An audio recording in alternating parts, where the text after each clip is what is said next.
Planet Dolan. From one-upping people's stories to being an obnoxious train passenger, we count 10 things you do that make people hate you. And probably me. Yeah, what's up YouTube fans? Pringle the One in the building. How we doing today? Today, guys, I got some crazy new content for your face. So here we go.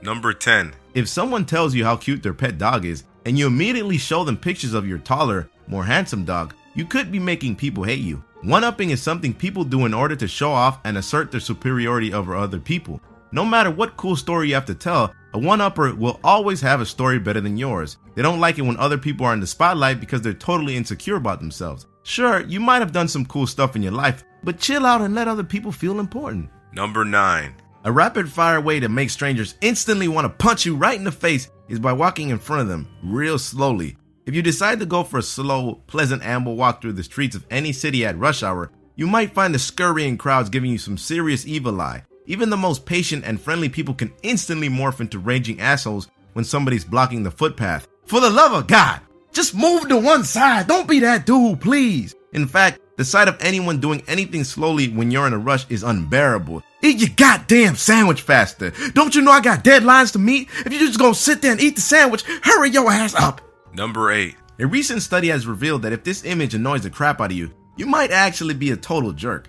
People who constantly correct other people's grammar have been associated with negative personality traits, like closed-mindedness and being overly disagreeable. People just don't like to be told they're wrong. Surprise, surprise. In an age of autocorrect, Googling, and spell checkers, you kinda have to go out of your way to spell things wrong these days. Call me a jerk, but a language should be considered a precious, sacred tool, not a toilet for your keyboards. Number 7. Speaking of troublemakers, if you believe in something so much that you won't rest until every man, woman, and child knows your opinion, you could be making people hate you. Whether it's feminism, religion, animal rights, or your favorite character on Friends, no one likes to have opinions shoved down their throat. Activists are seen as troublemakers, but you can thank those same rebellious activists for fighting for things like equal rights, abolishing slavery, and saving the environment. Unfortunately, no one likes to be told what to do, even if they know it's the right thing to do. Number 6. Knowing when someone is interested in your stories, or whether they're just being polite, is a pretty important social skill. People who can't tell when they're boring somebody to death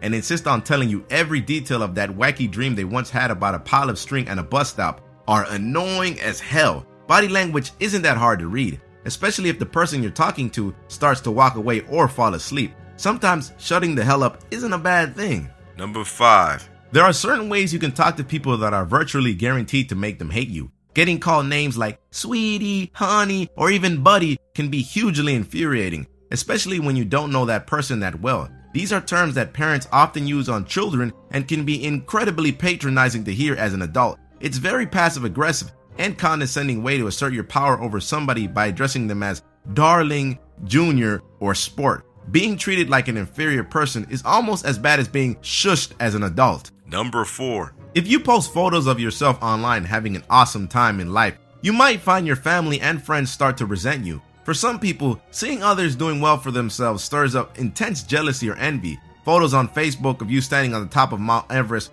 or with your new Lamborghini that you purchased are bound to make people think you're showing off.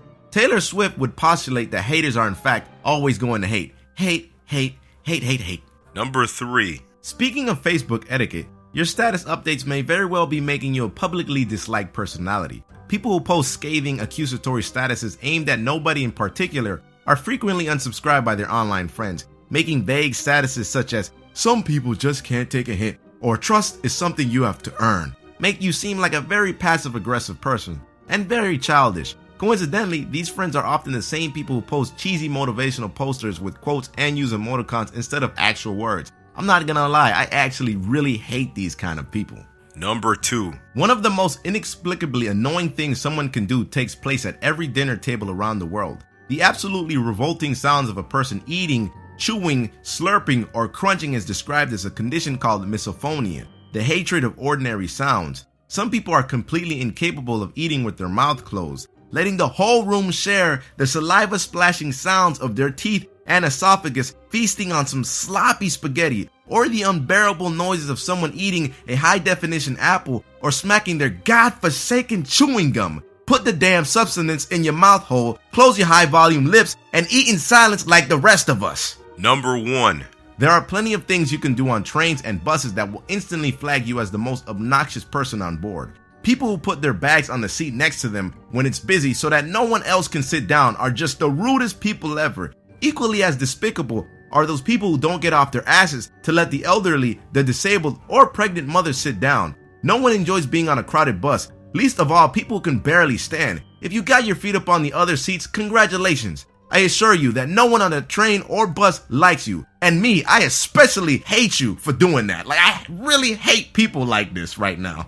You know, there's something I really hate. I really hate those people that don't fight for their friends. If you're gonna be that person, don't be that person. What's something you guys just really hate? Well then everybody, take care. Much love and appreciation. Peace. Confiscated the unfriendly blade before it made its way onto the aircraft. But not before an epic battle for the weapon took place in the middle of the airport. Hundreds dead, burns shattered, and endless glory. Nah, not really.